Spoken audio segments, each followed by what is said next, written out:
For your OBPA acquire shunk so about POG Media, so you should be say. I pay and one to make series one. Over like it, over share no subscribe to the channel, send a political trending news be a cool tree problem, be a POG Media, any other penny say the labor brand. It's here for you call political highways and in semi brain as well, and semi business, and semi business, yeah, you're some George, and as you see, on it, A.Markins. And as I'm to our Paliament and the boo of food A.Markins over a certain commenter A.Markins a Jinapor as a more kind of one can say you cry and try to some job a boo of food papa our retaliate for and as I'm to cry. Then you will be a number of yes, I'm so that's something but me a cook nearly a soon. And I could see a dear okay. Which the suits were instituted. And she has 10 days to file her preliminary response. What becomes of those suits? Well, thank you for your question. I think they have become moot.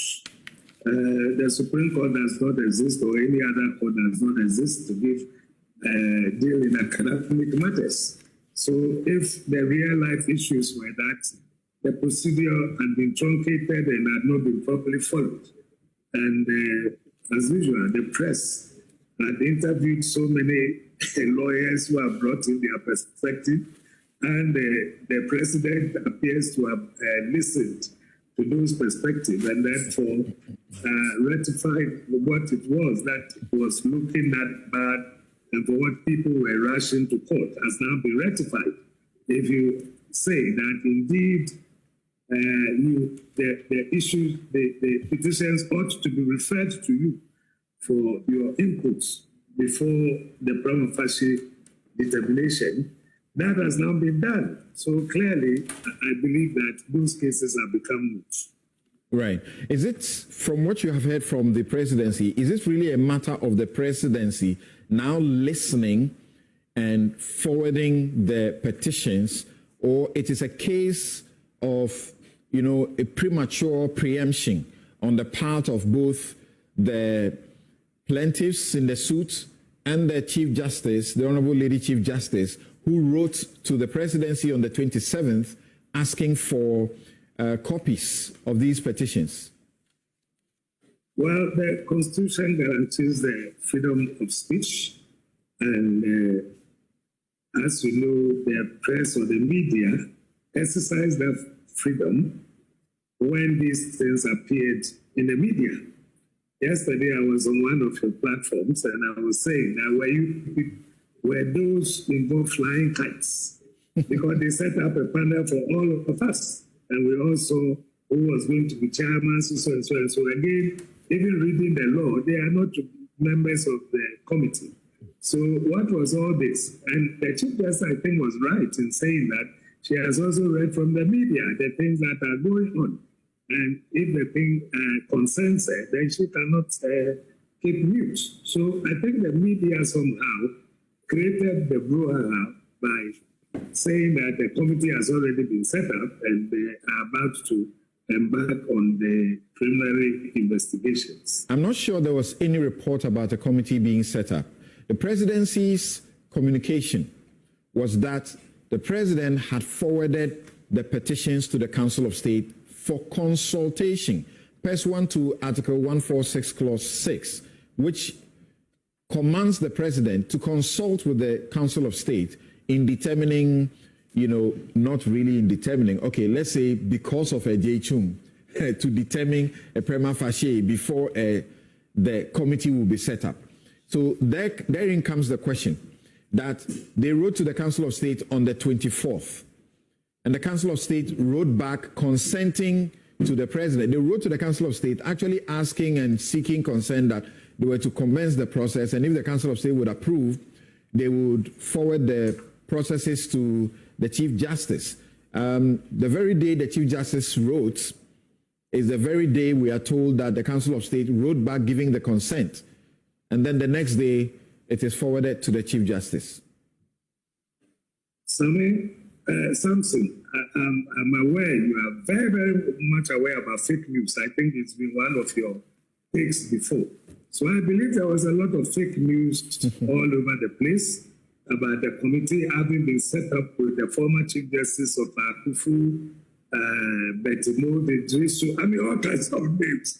And these were flying all over the place. So Akuffo is member of the Council of State. Aňǧrǐ is member of the Council of State. They are disqualified from being members. I'm saying so. And yet these news items were all over the place. The committee, a 5-member committee has been set up with herself and the Aňǧrǐ, people who are even supposed to be members of the Council of State. So I am not surprised. I mean, were you not in this country when we heard that Senator Rawlings had already been given a post, only for Fati to come out to say that nothing of the sort exists. Okay. And they were all on government letterhead, Office of the President, announcing appointments. They turned out not to be true. Okay. You get my drift. So I think fake news fed into everything, and then it made people to become a little jittery about it. The president said he was. The president said he was disappointed in the Chief Justice for publicizing her letter to, the council and to him and the council, and also copying, persons or entities who were not supposed to be part of this in-camera process. The law says the process, all proceedings must be in camera. So if you copy people who are not part of this process, you are rather, breaching the in-camera rule. What do you say? Well, she was only asking for copies of the petition to be given to him. What I understand the law to be saying is that the petition should never come into the public domain, because people respect the judiciary, and if you scandalize the judiciary on points which are not true, only for them to turn out to be untrue indeed, then people might have formed impressions about the judiciary already. So do not publish the petition. I don't think that was what she was doing. She was only asking that copies be sent to her. All right. So this debate about prima facie, is the CJ entitled to a prima facie determination, entitled to be asked to bring a comment or response for the prima facie determination, and when should that actually happen? Well, if you have not heard the view of the person you are going to investigate, what kind of investigations are you going to set up for yourself? It's only fair that you hear from both sides and then try to find out where is the prima facie case. I mean, perhaps the person who is filing this petition may not have insights into the allegations that is making against the Chief Justice, that maybe is authorized by the Constitution or by any other law to act in a certain manner. And then he believes that the act itself amounts to a stated misbehavior or something. Again, the rules are quite clear that the justice of the Superior Court or a chairman of the regional shall not be removed from office except for stated misbehavior or incompetence or on ground of inability to perform the functions of his office arising from infirmity of body or mind. This is the golden rule. This is the standard that you are to follow. So whatever it is that somebody is saying, let me also find out whether in fact he has brought evidence to show that I have misbehaved in a certain manner, I'm incompetent in a certain manner, or although I'm fit, well, and kicking, I'm still not that well as a result of infirmity of body. The Drew of Fire Tasumino, yet there will be a near help material to do something, so it will be our sending ready. I heard you good family person, Nankupon show be here. Happy POG Media. Restaurants are over like it, over subscribe, share my woman, what is your poor number for insight into me and catch media.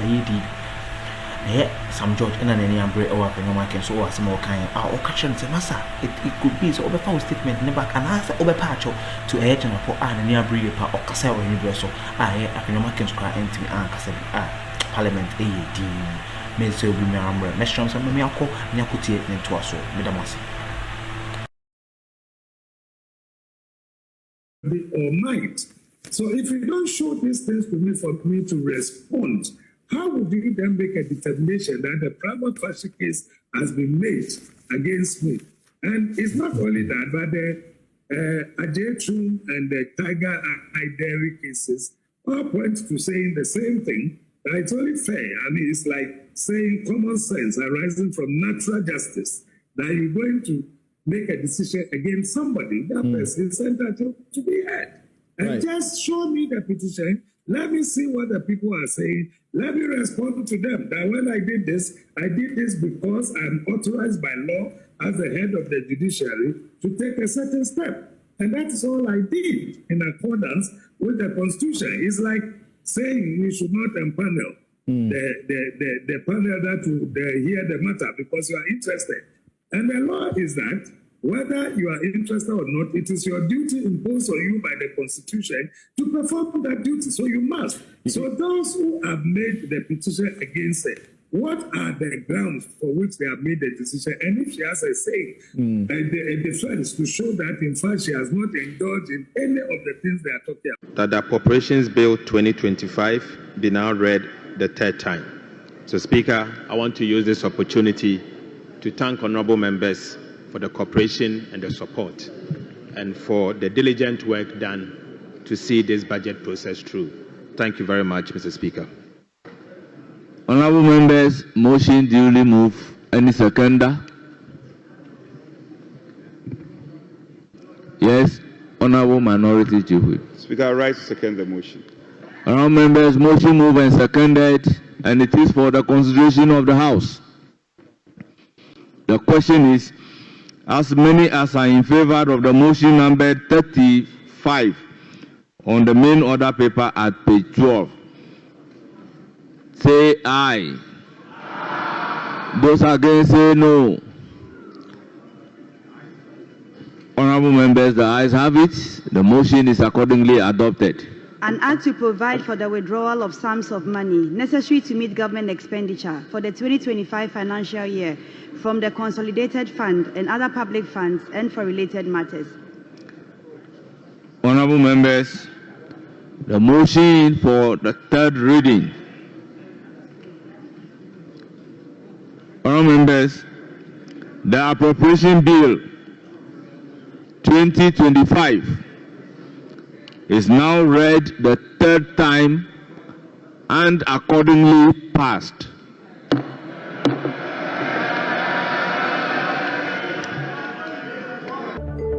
Back, he had a briefing that the figures were not matching up, and so needed to form a fact-finding committee to look into the matter and brief him appropriately. That was when he commissioned this committee to get into the matter. And now the committee brings its report just some few days ago, and to the amazement and whatever word you want to use to describe what we are seeing or we've heard, that over 1,300 containers were missing. In fact, cannot be accounted for. Okay.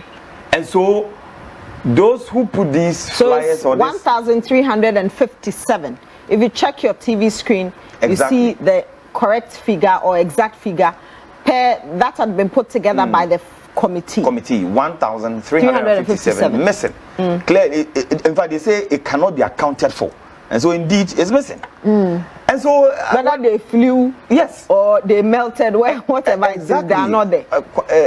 Wow. So for me, at a point in time, I had cause to even say this on our sister radio station, that if the government, because some of us saw these things coming, that if the government does not take steps to, as quickly as possible, do certain things for Ghanaians to get to understand the issues well, people will do propaganda with it. And I wasn't surprised when eventually I saw some of these things playing out on social media.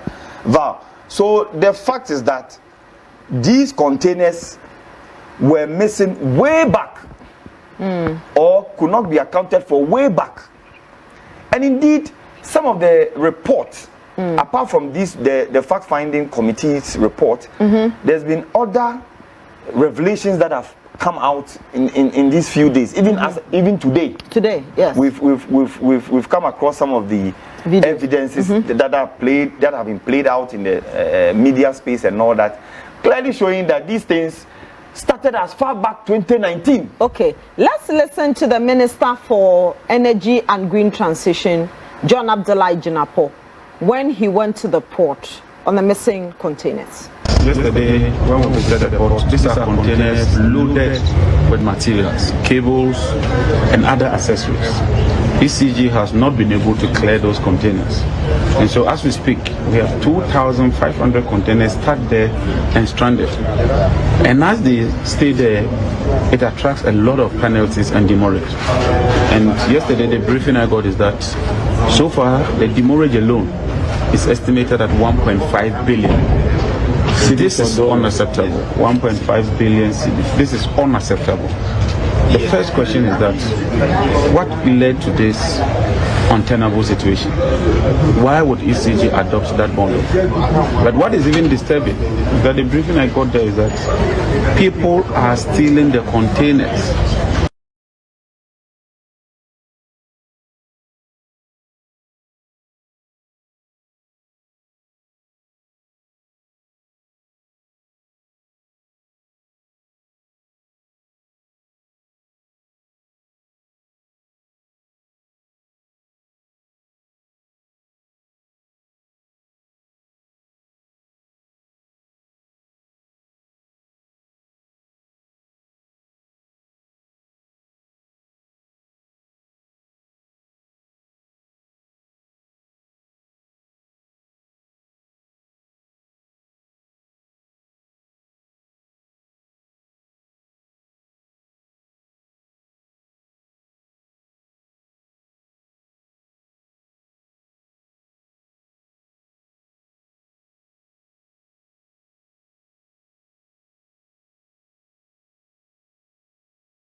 Ebusia for tin aha energy media no me dey see here it will be bia ase na go pon show be bia I want you to do something there so it will be bia ase like it share no subscribe no refi say political trending news bia ko twi ko be bia POG Media eso na won sabi to me aka ma je pende say me dey be bon na go pon show be bia aha na me kram na me konso na that was